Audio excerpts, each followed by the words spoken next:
ବର୍ତ୍ତମାନ ବିଶ୍ୱର ସବୁଠାରୁ ଧନୀ ବ୍ୟକ୍ତି ଏଲନ୍ ମସ୍କ। ଆଙ୍କର ନେଟୱାର୍ଥ $351 ବିଲିୟନ।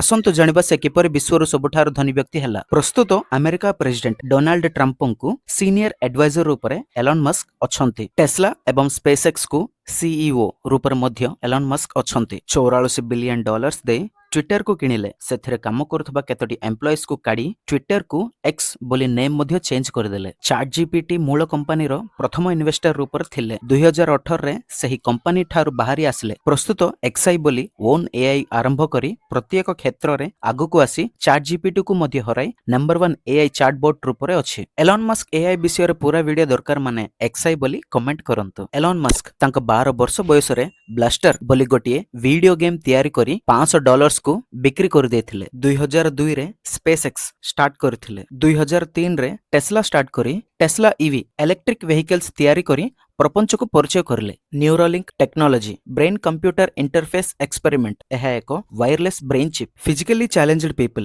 ଏକ୍ସାମ୍ପଲ ପ୍ୟାରାଲାସିସ୍ ଆସିବା ଲୋକକୁ ଏହି ଛୋଟ ମାଇକ୍ରୋଚିପ୍ ତାଙ୍କ ବ୍ରେନ୍ରେ ଇମ୍ପ୍ଲାଣ୍ଟ କରିଲେ ସେହି ବ୍ରେନ୍ ଚିପ୍ ଦ୍ୱାରା ଫୋନ୍ କମ୍ପ୍ୟୁଟରକୁ ନିଜକୁ ନିଜେ ଅପରେଟ୍ କରିପାରିବେ। ଏହା ମଣିଷ ଉପରେ ଟ୍ରାଏ କରିଲେ ସକ୍ସେସ୍ ମଧ୍ୟ ହେଲା। Elon Musk satellite internet start କରିଛନ୍ତି। ଏହାକୁ ଷ୍ଟାରଲିଙ୍କ ବୋଲି ଡାକନ୍ତି। ଏହି ଇଣ୍ଟରନେଟ୍ ସ୍ୟାଟେଲାଇଟରୁ ଆସିଥାଏ। ସମୁଦ୍ର, ପାହାଡ଼, ଜଙ୍ଗଲ କୌଣସି ସ୍ଥାନରୁ ମଧ୍ୟ ଏହା ସହିତ ତମେ ଇଣ୍ଟରନେଟ୍ ୟୁଜ୍ କରିପାରିବ। ଅତି ଶୀଘ୍ର ଇଣ୍ଡିଆକୁ ମଧ୍ୟ ଆସିପାରେ ବୋଲି ରୁମର ମଧ୍ୟ ଅଛି। ବର୍ତ୍ତମାନ 7000ରୁ ଅଧିକ ଷ୍ଟାରଲିଙ୍କ ସ୍ୟାଟେଲାଇଟ୍ସ ସ୍ପେସ୍ କକ୍ଷପଥରେ ଅଛି। ଏଲନ୍ ମସ୍କ ବହୁତ ହନେଷ୍ଟରେ ରହିବେ। ତାଙ୍କକୁ 3 ଜଣ ସ୍ତ୍ରୀ, ସେଥିରେ 2 ଜଣ ସହିତ ଛାଡ଼ପତ୍ର ହୋଇଛି। ଏଲନ୍ ମସ୍କକୁ 12ଟି ପିଲାମାନେ। Elon Musk investments SolarCity, Hyperloop, OpenAI, Neuralink, the Boring Company ଅନେକ ପ୍ରକାର କମ୍ପାନୀ ସହିତ ବଢି ଆସୁଛନ୍ତି। ଫୁଲ୍ ଭିଡିଓ ଦରକାର ମାନେ ଲାଇକ୍ କରି ସେୟାର କରନ୍ତୁ।